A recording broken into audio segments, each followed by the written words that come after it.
Firms have never known more about their customers, but their innovation processes remain hit or miss. In a recent McKinsey poll, 84% of global executives said that innovation was highly important to their growth strategies, but 94% were dissatisfied with their firm's innovation performance. It turns out that there's a problem with all the data we use to guide our innovation plans. It tends to show correlations, such as this customer looks like that one, or 68% of people prefer A to B.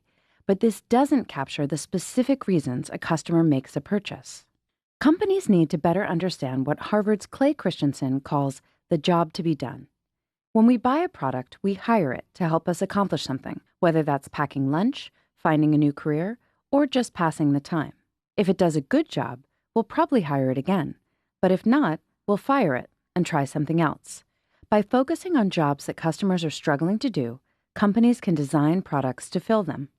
To see how this works, consider the case of a condo developer in Detroit that had targeted downsizers like divorced parents and retirees looking to move out of the family home. Its units were priced for that segment, and they had attractive features like granite counters and stainless steel appliances. Lots of people visited the condos, but the visits weren't translating into sales. Were the poor results due to bad weather or to a bad economy, underperforming salespeople, or an undesirable location? The company could only guess. There was no clear profile of the buyers and no set of features that seemed to tip their decisions. Finally, an innovation consultant was brought in who asked the people who had bought units what job they were hiring the condos to do. This unearthed a perplexing clue: the dining room table.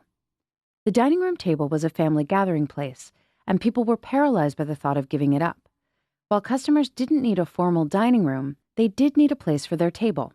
Actual condo buyers told the consultant, "As soon as I figured out what to do with the table, I was free to move." This led to a better understanding that the decision to buy a condo had nothing to do with granite counters or bay windows. It tapped much deeper emotional roots. We weren't in the business of new home construction, the consultant realized. We were in the business of moving lives. With this understanding, the developer enlarged the dining rooms to create space for a family-sized table. It also decided to provide moving services, 2 years of storage, and a sorting area where new owners could take their time deciding what to part with. Sales took off. The company was even able to raise prices, more than covering the cost of its new moving and storage services. And although the overall condo market was plummeting, the developer grew business by 25%. With this example in mind, let's look at the basic elements of Christensen's jobs theory and how to apply them. The first thing you need is a deep understanding of the job to be done, using 4 guiding principles. First, the word job is shorthand for what someone seeks to accomplish in a given situation. To fully understand the task, you have to understand the experience that person wants to create. The condo shoppers, for instance, were looking to transition to a new life while downsizing. That's completely different from buying a first home, and it required a unique approach. The second principle follows directly from the first. Customer circumstances are the most important thing, ahead of customer characteristics, product attributes, new technologies, and trends. Once the developer understood this, it stopped trying to perfect the condos and focused instead on making it easier to leave a family home. That brings us to the third principle. Good innovations solve problems that had inadequate solutions or none at all. Consider the choices initially facing the condo shoppers. They could endure the stress of selling their homes and making exhausting decisions about what to get rid of, or they could stay put, which would become harder with time. Only when offered a third option, one that met all of their needs, did shoppers become buyers. And here's the fourth principle. Jobs are never just about function. They're about emotions, too. In our condo example, the sticking point for potential buyers was emotional, not functional, and helping people work through their anxiety about moving was an important part of the developer's job. Once you understand the job to be done, you must create the right experience for the purchase and use of your products. Let's examine how the doll company American Girl takes in $500 million a year by doing this. It all began when founder Pleasant Rowland was shopping for presents for her nieces. She didn't want hypersexualized Barbies or goofy Cabbage Patch Kids. She wanted dolls that could help the girls articulate their feelings and validate their sense of self, including their cultural and racial backgrounds. But nothing on the market did this job. Rowland's team thought through every aspect of the experience they were looking for and created dolls with a wide array of profiles, from a Swedish immigrant in Minnesota to a Native American in the Northwest. Historically accurate books chronicle each one's life. This lets parents talk with their daughters about the generations of women who came before them. And there's more. Rowland created American Girl stores complete with doll hospitals for repairs. Many stores have restaurants for meals or birthday parties, so shopping becomes a memorable family outing. Even special packaging adds to the experience. It makes unwrapping the doll an exciting event. Competitors have failed to replicate the company's success, maybe because they viewed the job as selling dolls rather than creating experiences. But there's one last piece of the puzzle: aligning processes to support the job to be done. When Southern New Hampshire University decided to target older, online students instead of students straight out of high school, they realized that their processes were a poor fit for that job. 3 questions suggested ways to better meet the students' needs and should be used by any organization looking to align its processes with the job to be done. First, what will help customers make the progress they seek?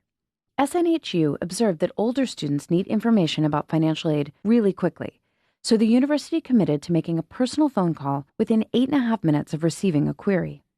Second, what obstacles are holding potential customers back? That one was easy. The application process was incredibly complicated, and they were able to radically streamline it. Third, what are the social, emotional, and functional dimensions of the job? SNHU changed its outreach to focus on pride in earning a degree. In addition, because these students often have different challenges than typical undergraduates, they provided each student with an advisor who stayed in constant touch. With this kind of laser focus, companies can create an experience that will be hard for others to duplicate. Fortunately, there are 5 tactics that can help you zero in on promising new opportunities. First, look close to home.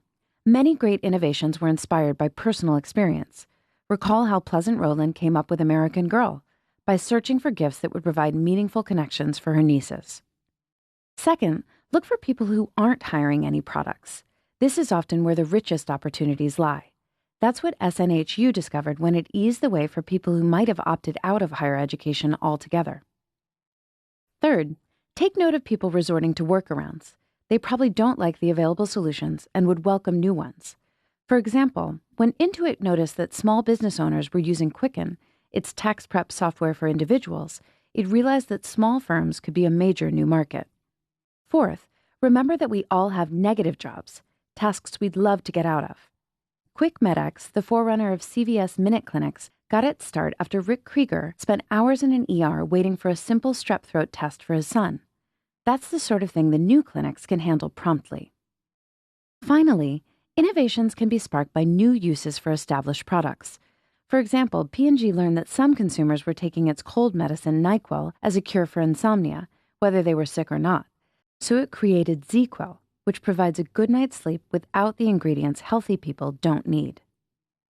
Of more than 20,000 new products Nielsen evaluated from 2012 to 2016, only 92 had first-year sales exceeding $50 million. Those 92 hits have one thing in common. They nailed a specific and poorly performed job to be done.